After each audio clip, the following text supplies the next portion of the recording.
পার্বত্য চট্টগ্রামে 2 দশকেরও বেশি সময় ধরে চলা রক্তক্ষয়ী সংঘর্ষ বন্ধে 1997 সালের 2 ডিসেম্বর সরকার ও জনসংহতি সমিতির মধ্যে স্বাক্ষরিত হয় ঐতিহাসিক পার্বত্য শান্তি চুক্তি।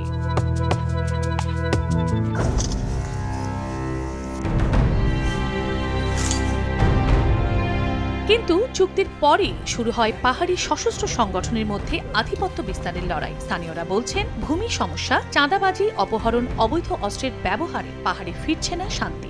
এখানে যে অস্ত্রধারী সংগঠনগুলো রয়েছে তারা নিজেদের স্বার্থ রক্ষায় তারা চাঁদাবাজি করছে, অস্ত্রবাজি করছে, মানুষকে ভয়ভীতির ভিতর রেখেছে। চুক্তির যে মূল বিষয় ভূমি কমিশন কার্যক্রম এখনো সেভাবে বাস্তবায়ন হয়নি। বাঙালিরা যারা আছে ওরা এখনো একটা আতঙ্কের মধ্যে আছে যে আমরা কোনো আবার বাস্তব হয়ে যাচ্ছি কিনা বা আমাদেরকে কোনো আবার উচ্ছেদ করা হচ্ছে কিনা।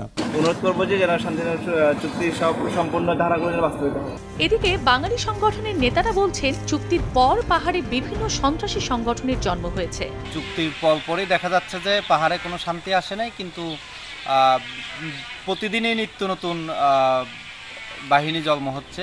আর জনসংহতি সমিতির সহসভাপতির মতে, সরকারের সাথে আলোচনা করে এসব সমস্যার দ্রুত সমাধান দরকার। প্রধান অন্তরায় হলো আমাদের মধ্যে আর সরকারের মধ্যে এটা বুঝাবুঝির অভাব। এটার কারণেই হচ্ছে এটা, এবং সরকারের যে কি ভাবনা সেটা পরিষ্কার হওয়া দরকার। যতই আপনারা সময় ক্ষেপণ করবেন ততই নানা দলবাজি হবে, নানা অস্ত্রবাজি হবে, নানা চাঁদাবাজি হবে। তবে স্থানীয় সংসদ সদস্যের দাবি, চুক্তির অধিকাংশ ধারা ইতোমধ্যেই বাস্তবায়িত হয়েছে। 25 বছর আজকে যে পূর্তি হলো, এই 25 বছরের মধ্যে আমাদের প্রাপ্তি হচ্ছে আমরা শান্তি স্থাপন করতে সক্ষম হয়েছি।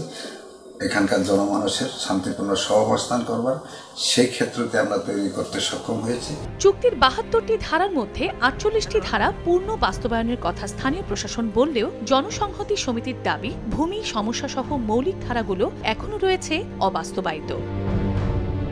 চন্দ্র আফসার ববি, সময় সংবাদ।